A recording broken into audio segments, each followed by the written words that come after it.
We're going to talk about coal now, a controversial decision that creates hundreds of jobs locally, but creates headlines that causes a few headaches for the government. It's been a tricky one for those involved. Plans for the UK's first deep coal mine in more than 30 years are in doubt now, after the local council said it would reconsider a previous planning approval, citing concerns over climate change.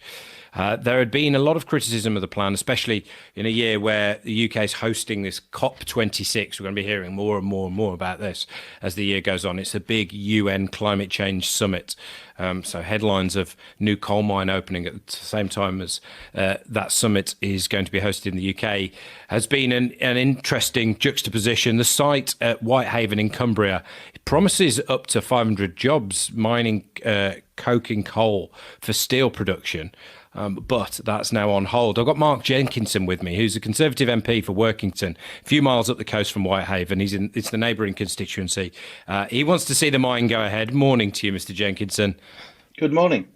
So what was your reaction to the latest decision?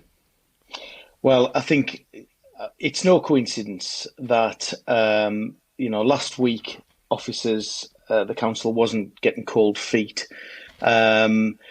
There's no new data appeared. Lord Debon's budget was published in December. The climate alarmists wrote to the council early January. The only thing that has altered between last week and this week is, of course, Ed Miliband appearing on MAR to say that this shouldn't go ahead. This, despite planning being a quasi-judicial process, this is an utterly political decision from Cumbria County Council. So are you in favour of more and more coal mines opening right across the UK? Well, I mean, I don't know past Whitehaven. I'm not sure how many are planned to open. I don't know of any others. But yes, if it means that we stop shipping coal across the world, then absolutely we should do that. What struck me about this argument is the incredible NIMBYism from these climate alarmists who are absolutely, happy for this coal to be mined in Russia and shipped across the world. And yet, not in the UK, where we have much higher environmental standards, not to mention health and safety standards. It just beggars belief, if I'm honest.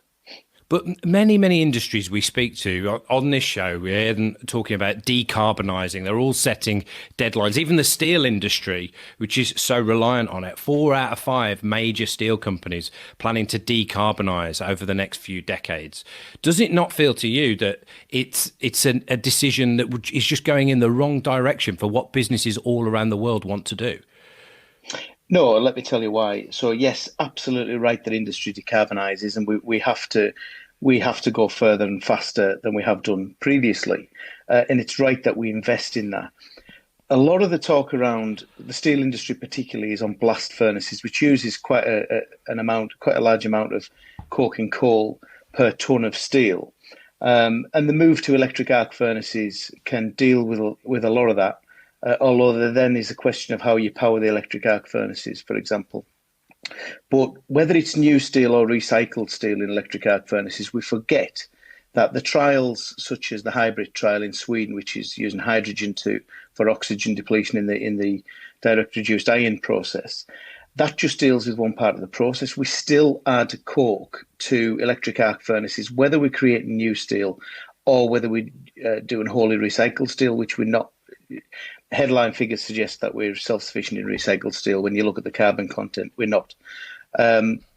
But aside from that, there are other industries that I'm less qualified to speak about, if I'm honest. But other industries that rely on coking coal, the cement industry, the electric vehicle battery industry, even the electrodes in the electric arc furnaces that we will rely on for greener steel in the future are made of needle coke. Now, but all of these industries you talk about, they will want to be moving away from the creation of a new coal mine. We're not hearing any major boss of a company saying that we desperately need a coal mine like this created. Is there a danger that, despite a creation of 500 jobs locally, a reputation for an area of not being green right now. Is that a risk to an area?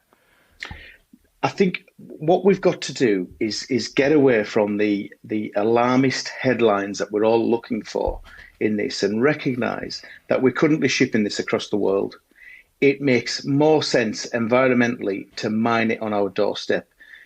That for our environmental credentials, we can't pat ourselves on the back in 2050 for a job well done if we've done it on the backs of other countries.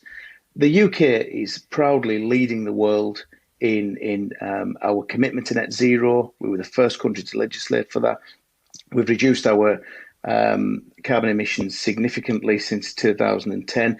We also recognise that this isn't a UK problem, this is a world problem, and we're helping developing countries to reduce their carbon emissions. Lord Debon's fifth carbon budget wants us to hit 57% reduction by 2030. We've committed to 68%. We are leading the world and we need to be proud on that. And this is absolutely part of reaching net zero.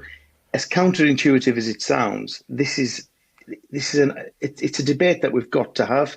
And I'm utterly disappointed that this has become a political debate by the Labour Party and the Liberal Democrats.